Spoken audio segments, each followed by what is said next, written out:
Hi hello friends, എല്ലാ കൂട്ടുകാർക്കും മൗനരാഗത്തിന്റെ ഇന്നത്തെ റിവ്യൂയിലേക്ക് സ്വാഗതം. അങ്ങനെ നമ്മുടെ കിരൺ തന്റെ അച്ഛനെയും അമ്മയെയും കാണാൻ വേണ്ടി വന്നിരിക്കുകയാണ്. അപ്പൊ ശാരിയെ ഒരുപാട് വഴക്ക് പറയുകയൊക്കെ ചെയ്യുന്നുണ്ട്. ചന്ദ്രസേനായാലും രൂപയായാലും അതുപോലെ കിരണൊക്കെ കുറ്റപ്പെടുത്തുകയാണ്. ശാരി പറയുന്നുണ്ട്, നിങ്ങൾ എന്തിനാ എല്ലാവരും എന്നെ കുറ്റപ്പെടുത്തുന്നത്? ഞാൻ എന്ത് തെറ്റ് ചെയ്തിട്ടാണ്? അയാളെ എനിക്ക് ഇഷ്ടമല്ല, ഞാൻ അയാൾ ഇവിടേക്ക് വന്നപ്പോൾ അയാൾ ആട്ടിപ്പായിക്കുകയല്ലേ ചെയ്തത് എന്നൊക്കെ ഇങ്ങനെ പറയുകയാണ്.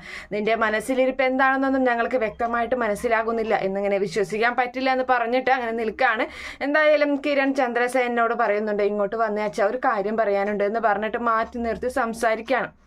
അപ്പോൾ അങ്ങനെ ആ സമയത്ത് രൂപയാണെങ്കിൽ ശാരിയോട് പറയുന്നുണ്ട്, എൻ്റെ കല്യാണിക്ക് എന്തെങ്കിലും സംഭവിച്ചാലുണ്ടല്ലോ എന്ന് പറയുമ്പോൾ അയാൾ എൻ്റെ മുന്നിൽ കൊണ്ടുവന്ന് നിർത്തി തായോ രൂപേ, ഞാൻ അയാളെ കൊന്നുതരാം, അങ്ങനെ ഒരാളെ എനിക്ക് ഭർത്താവായിട്ട് വേണ്ട, അത്രയ്ക്ക് ദേഷ്യമുണ്ട് എനിക്ക് എന്ന് പറയുന്ന സമയത്ത് രൂപ പറയാണ്, നീ എന്തായാലും അയാളെ കൊല്ലേണ്ട, കാരണം എൻ്റെ ചന്ദ്രേട്ടൻ അല്ലെങ്കിൽ കിരണ അയാളെ കൊന്നു തള്ളിക്കോളും, അത് ഉറപ്പാണ്.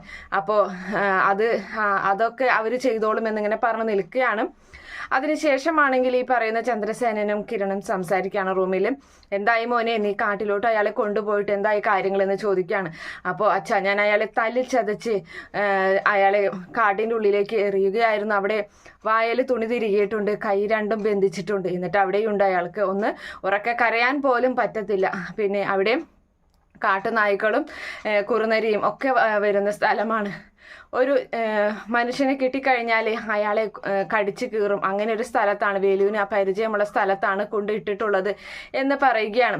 എന്തായാലും അവന് കിട്ടേണ്ട ശിക്ഷ തന്നെയാണ് അവന് കിട്ടിയിട്ടുള്ളത്, അതങ്ങനെ തന്നെ ആവട്ടെ എന്നിങ്ങനെ ചന്ദ്രസേനൻ പറയുന്നുണ്ട്. അതെ, എൻ്റെ കല്യാണിയെ അയാൾ ഇല്ലാതാക്കാൻ നോക്കി, എൻ്റെ കല്യാണി എനിക്ക് ഏറ്റവും പ്രിയപ്പെട്ടവളാണ്, അറിയാലോ. അത് അവരുടെയൊക്കെ ധാരണ, കല്യാണി നമ്മുടെ ജീവിതത്തിലേക്ക് വന്നതിന് ശേഷമാണ് അവർക്ക് തിരിച്ചടികളൊക്കെ വന്നു തുടങ്ങിയത്. അതുകൊണ്ടാണ് കല്യാണിയെയും അച്ഛനെയൊക്കെ അവർക്ക് ഒരുപാട് ദേഷ്യം എന്ന് പറയുന്നുണ്ട്. അപ്പോൾ ആ സമയത്ത് ചന്ദ്രസേനൻ പറയാണ്, അവരുടെ മനസ്സിൽ അങ്ങനെയാണെങ്കിൽ കല്യാണി മോള് നമ്മളുടെ ജീവിതത്തിൽ വന്നതിന് ശേഷം നമുക്ക് നേട്ടങ്ങളല്ലേ മോനെ ഉണ്ടായിട്ടുള്ളൂ. എനിക്ക് എൻ്റെ സോണിമോളെയും നിൻ്റെ അമ്മയെയും നിന്നെയും ഒക്കെ എനിക്ക് തിരികെ കിട്ടിയത് കല്യാണി മോള് വന്നതിന് ശേഷമൊക്കെയാണ് എന്ന് പറയുന്നുണ്ട്. അതെ അതെ അച്ഛാ, ഈ പറയുന്ന സരയു ഇപ്പം നല്ലതാണെങ്കിലും സരയുവിന് ഞാൻ നഷ്ടപ്പെടാൻ കാരണം ഇപ്പൊ കല്യാണി എൻ്റെ ജീവിതത്തിലേക്ക് വന്നതിന് ശേഷമല്ലേ. അതുകൊണ്ട് തന്നെ അവർക്കൊക്കെ എൻ്റെ കല്യാണിയെ ദേഷ്യമാണ്, അതുകൊണ്ടാണ് കല്യാണിയെ അവർ ഇല്ലാതാക്കാൻ നോക്കുന്നത് എന്നുള്ള കാര്യങ്ങളൊക്കെ അങ്ങനെ സംസാരിക്കുകയാണ്. അങ്ങനെ അതിനുശേഷമാണെങ്കിൽ ചന്ദ്രസേനൻ പറയുന്നുണ്ട്, ഞാനും കൂടെ നിന്റെ കൂടെ വരേണ്ടതായിരുന്നു, അയാളെ ഞാൻ 2 കണ്ണും ഞാൻ കുത്തിപ്പൊട്ടിച്ചേനെ, എന്നിട്ട് അയാൾ കാഴ്ചയില്ലാതെ അങ്ങനെ അയാൾ അവിടെ കിടന്നേനെ. അപ്പോൾ ആ സമയത്ത് മൃഗങ്ങൾ വന്ന് വേട്ടയാടേണ്ട അവസ്ഥയായിരുന്നു, എന്തായാലും അങ്ങനെയും കൂടി ചെയ്യേണ്ടതായിരുന്നു എന്നിങ്ങനെ ചന്ദ്രസേനൻ കിരണിനോട് പറയുന്നുണ്ട്. അങ്ങനെ അതിനുശേഷമാണെങ്കിൽ രാവിലെ തന്നെ കിരണും അതുപോലെ രതീഷും കൂടിയിട്ട് അവിടെ ഇങ്ങനെ കാത്തു നിൽക്കുകയാണ്, കാറ് നിർത്തിയിട്ടിട്ട്. അപ്പോൾ അവിടേക്ക് വേലു വരുന്നുണ്ട്. അപ്പോൾ വേലു വരുമ്പോൾ ചോദിക്കുകയാണ്, എന്തായി എന്ന് ചോദിക്കുന്നുണ്ട്. അപ്പോൾ ആ സമയത്ത് സാറേ, അവനെ വന്യമൃഗങ്ങൾ കടിച്ചു കീറിയിട്ടുണ്ട്, അവൻ അവിടെ മരിച്ചിട്ടാണ് കിടക്കുന്നത്, ഇനിയിപ്പോൾ അവൻ്റെ ബോഡിയെ തേടി ഫോറസ്റ്റുകാരെത്തിക്കോളും എന്ന് പറയുകയാണ്. അപ്പോൾ അവന് ശിക്ഷ കിട്ടേണ്ടത് തന്നെ കിട്ടി. അപ്പോൾ ഇനി എന്താണ് അടുത്തതെന്ന് ചോദിക്കുമ്പോൾ സമയത്ത് ഞാൻ എന്തായാലും അവിടെ എത്തണം, അങ്ങനെ അവര് ഇതുപോലെ ആൾക്കാർ മൃഗങ്ങൾ എന്തെങ്കിലും ചെയ്തു കഴിഞ്ഞാൽ കുറ്റം ആർക്കും ശിക്ഷയൊന്നും കിട്ടിയില്ലല്ലോ, ഈ പറയുന്ന ഗംഗപ്രസാദിന്റെ മരണവും ഇങ്ങനെ ആവേണ്ടതായിരുന്നു, അങ്ങനെയാണെങ്കിൽ നമ്മുടെ പേരിലൊന്നും ശിക്ഷ ഉണ്ടാവില്ലായിരുന്നു എന്ന് പറയുകയാണ്.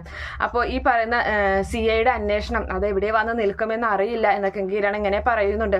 അപ്പോൾ ആ സമയത്ത് നമ്മുടെ രതീഷ് ചോദിക്കുകയാണ്, അല്ല സാറേ, ഈ അന്വേഷണം ഇനി അയാൾ തന്നെയായിരിക്കുമോ എന്ന് ചോദിക്കുമ്പോൾ അല്ല, അത് ഇവിടെയുള്ള പോലീസ് സ്റ്റേഷനിലല്ലേ അതിൻ്റെ അന്വേഷണം വരികയുള്ളൂ എന്ന് പറയുകയാണ്.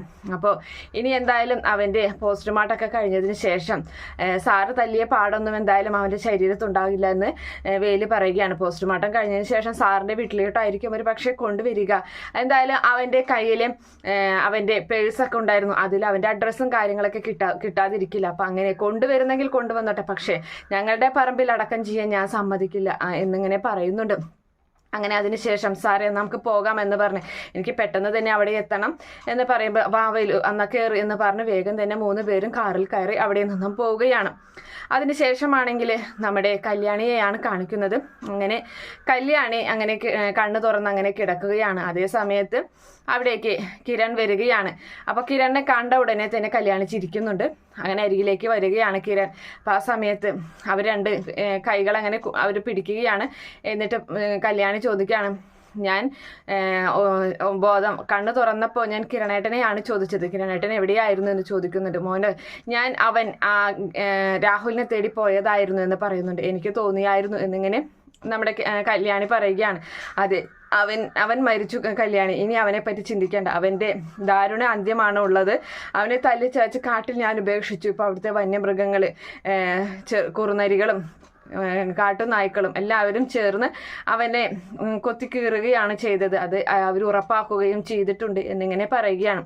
അങ്ങനെ ആ സമയത്ത് ഇനി എന്തായാലും നിന്റെ ആങ്ങള എന്ന് പറയുന്നവൻ ഒരുത്തൻ ജയിലിലുണ്ട്, അവനെ ഇനി ഇതേപോലെ പ്രവർത്തിക്കുകയാണെങ്കിൽ അവനെയും ഇതുപോലെ ഇല്ലാതാക്കും, എല്ലാവരും ഇല്ലാതാവട്ടെ എന്നിങ്ങനെ പറയുന്നുണ്ട്. അതിനുശേഷം നമ്മുടെ കല്യാണിയോട് പറയുന്നുണ്ട്, ഡോക്ടർ പറഞ്ഞിട്ടുണ്ട് ഇപ്പോൾ കുഴപ്പമൊന്നുമില്ല, മാറും ഭേദമാകുമെന്ന് പറഞ്ഞിട്ടുണ്ട്, അതുകൊണ്ട് നീ ടെൻഷൻ അടിക്കേണ്ട എന്നൊക്കെ പറഞ്ഞ് അങ്ങനെ നിൽക്കുകയാണ്. അതിനുശേഷമാണെങ്കിൽ ഈ പറയുന്ന ചന്ദ്രസേനന് രൂപ അങ്ങനെ അവിടെ ഇരിക്കുകയാണ്. തൻ്റെ ഫോണിൽ ആരെയോ വിളിക്കാൻ നോക്കുന്നുണ്ട്, കിട്ടുന്നില്ല. അപ്പോൾ പെട്ടെന്ന് ചന്ദ്രസേനൻ വന്നിട്ട് രൂപേ ടിവിയുടെ റിമോട്ട് എവിടെ എന്ന് ചോദിക്കുകയാണ്. അപ്പോൾ എന്താ ചന്ദ്രേട്ടാന്ന് ചോദിക്കുന്നുണ്ട്. അതിങ്ങ് എടുക്ക്, എൻ്റെ കൂട്ടുകാരൻ വിളിച്ച് പറഞ്ഞു ന്യൂസ് കാണിക്കുന്നുണ്ട് എന്ന്. അങ്ങനെ ആ സമയത്ത് റിമോട്ട് എടുത്ത് വേഗം ടി വി വെക്കുകയാണ്. അപ്പോൾ അതിൽ പറയുന്നത് കാടിനുള്ളിൽ നിന്ന് ഒരു മൃതദേഹം കാട്ടുനായ്ക്കൾ വലിച്ച് കീറിയ രീതിയിലാണ് മൃതദേഹം കിട്ടിയിട്ടുള്ളത്. പോസ്റ്റ്മോർട്ടത്തിന് ഉടനെ തന്നെ മൃതദേഹം അയക്കും എന്നുള്ള വാർത്തകളൊക്കെയാണ് വരുന്നത്. അങ്ങനെ ചന്ദ്രസേന അത് കേട്ടതിന് ശേഷം ആ ടി വി ഓഫ് ചെയ്യാണ്. എന്നിട്ട് രൂപയോട് പറയുന്നുണ്ട്, ഇത് അവനാണ്, അവൻ്റെ ശരീരമാണ് ഇങ്ങനെ പോസ്റ്റ്മോർട്ടത്തിന് അയക്കുമെന്ന് പറഞ്ഞിട്ടുള്ളത്, അപ്പോൾ അവൻ തീർന്നത് നന്നായി എന്ന് രൂപ പറയുന്നുണ്ട്. അതെ, നമ്മുടെ ജീവിതത്തിലേക്ക് ഇത്രയും പ്രശ്നങ്ങളുണ്ടാക്കി അവൻ്റെ മരണം ഇങ്ങനെ തന്നെയാവണം എന്നിങ്ങനെ രൂപ ഉറപ്പിക്കുകയാണ്. അതേ സമയത്ത് നമ്മുടെ ശാരിയാണെങ്കിൽ അവിടേക്ക് ചായയുമായിട്ട് വരുന്നുണ്ട്. അപ്പോൾ അവർക്ക് രണ്ടുപേർക്കും ചായ എടുത്ത് കുടിക്കുകയാണ്. അങ്ങനെ ആ സമയത്ത് ശാരിയോടായിട്ട് ശാരി ഇങ്ങനെ പറയാണ്, ശാരിയോടായിട്ട് പറയുന്നുണ്ട്, അല്ല നിന്റെ ഭർത്താവ് എങ്ങാനും നിന്നെ വിളിക്കാൻ മറ്റോ ചെയ്തിരുന്നോ ആ രാഹുൽ എന്ന് ചോദിക്കുകയാണ് ചന്ദ്രസേന. അപ്പം ഇല്ല, എന്നെ വിളിച്ചില്ല, ഇനിയിപ്പോൾ വിളിച്ചാലും ഞാൻ എടുക്കാനൊന്നും പോകുന്നില്ല എന്ന് പറയുന്നുണ്ട്. അപ്പോൾ രൂപ പറയാണ്, അവനെ അതിന് ഒരു നമ്പറൊന്നും അല്ലല്ലോ, പല നമ്പറല്ലേ, അപ്പം നിനക്ക് അറിയില്ലല്ലോ ഏത് നമ്പറിൽ നിന്നാണ് വിളിക്കുന്നതെന്ന്. അറിയാത്ത നമ്പർ ഒന്നും തന്നെ ഞാൻ എടുക്കാറില്ല രൂപ എന്ന് മറുപടി പറയുകയാണ്. എന്തായാലും അവനുടനെ ശിക്ഷ കിട്ടും. അവൻ പരോൾ ഇറങ്ങിയിട്ട് ഇങ്ങനെ ഒരു ചെയ്ത് ഞങ്ങളുടെ കല്യാണി മോളെയാണ് അവൻ ഇല്ലാതാക്കിയത്, ഞങ്ങൾക്കിത് എല്ലാമാണ് കല്യാണി മോളും, അതുകൊണ്ട് നീ അവനെ ഇനി ഒരിക്കലും ജീവിക്കാൻ അർഹത ഉള്ളവനല്ല എന്നൊക്കെ ഇങ്ങനെ പറയുകയാണ്.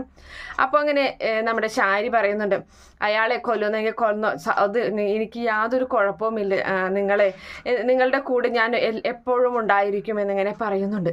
അപ്പോൾ ആ സമയത്ത് അതെ, ഒരു കാര്യം ചെയ്യും, ഇന്ന് എന്തായാലും സദ്യക്ക് ഇന്ന് നല്ലൊരു സദ്യ തന്നെ ആയിക്കോട്ടെ, പായസവും ഉണ്ടാവണം, പിന്നെ എനിക്ക് ഷുഗർ ഉള്ളത് കൊണ്ട് പഞ്ചസാര പായസം വേണ്ട, ശർക്കര പായസം തന്നെ ആയിക്കോട്ടെ എന്ന് ചന്ദ്രസേന നമ്മുടെ ശാരിയോട് പറയുകയാണ്. അപ്പം ശാരി ചോദിക്കുന്നുണ്ട്, സദ്യയോ, കല്യാണി മോൾ ഇങ്ങനെ ആശുപത്രിയിൽ കിടക്കുമ്പോഴോ എന്ന് ചോദിക്കുകയാണ്. അപ്പം രൂപ പറയാണ്, അവൾ ആശുപത്രി കിടന്നോട്ടെ, അതിന് കുഴപ്പമില്ല, നീ പറഞ്ഞത് ചെയ്താൽ മതി, അതുകൊണ്ടല്ലേ നോൺ വെജ് വേണ്ട വെജ് മതി എന്ന് പറഞ്ഞത് എന്ന് പറയുമ്പോൾ ശരി എന്ന് പറഞ്ഞിട്ട് അങ്ങനെ നമ്മുടെ ശാരി അവിടെ നിന്നും പോവുകയാണ്. അപ്പോൾ ആ സമയത്ത് ശാരി അങ്ങനെ മനസ്സിൽ വിചാരിക്കുകയാണ്, യാമിനിയും ഇല്ലല്ലോ, ഞാൻ ഒറ്റയ്ക്ക് സദ്യ എന്ന് പറയുമ്പോൾ 8 കൂട്ടം കറിയെങ്കിലും വേണം എന്ന് മനസ്സിൽ കരുതി അവിടെ നിന്നും പോകുന്നുണ്ട്. എന്നെ കഷ്ടപ്പെടുത്തിക്കാൻ തന്നെ, അല്ലാതെ എന്താ എന്ന് പറഞ്ഞ് അങ്ങനെ പോവുകയാണ്. അങ്ങനെ നമ്മുടെ ചന്ദ്രസേന രൂപയോട് പറയാണ്, അവൻ്റെ മരണം നമുക്ക് സദ്യ വെച്ചിട്ടെങ്കിൽ ആഘോഷിക്കേണ്ടേ രൂപയെന്ന് ചോദിക്കുകയാണ്. ഉറപ്പായിട്ടും വേണം ചന്ദ്രേട്ട എന്ന് പറയുകയാണ്. അതെ, അവനെ ഇനി എന്തായാലും ഇങ്ങോട്ട് കൊണ്ടുവരുമോ എന്ന് ചോദിക്കുകയാണ്. ഇങ്ങോട്ട് കൊണ്ടുവരികയാണെങ്കിൽ എൻ്റെ ഈ പറമ്പിൽ ഞാൻ വെക്കാൻ സമ്മതിക്കില്ല എന്നിങ്ങനെ രൂപ പറയുന്നുണ്ട്. അവൻ എവിടേക്കെന്ന് വെച്ചാൽ കൊണ്ടുപോയിക്കോട്ടെ എന്നിങ്ങനെ പറഞ്ഞങ്ങനെ അവർ സംസാരിച്ച് നിൽക്കുന്ന ഭാഗം കാണിച്ചിട്ടാണ് ഇന്നത്തെ എപ്പിസോഡ് അവസാനിക്കുന്നത്. ഈ റിവ്യൂ ഇഷ്ടപ്പെടുകയാണെങ്കിൽ ഈ ചാനൽ ഒന്ന് സബ്സ്ക്രൈബ് ചെയ്ത് സപ്പോർട്ട് ചെയ്യുക. Okay friends, bye, thank U.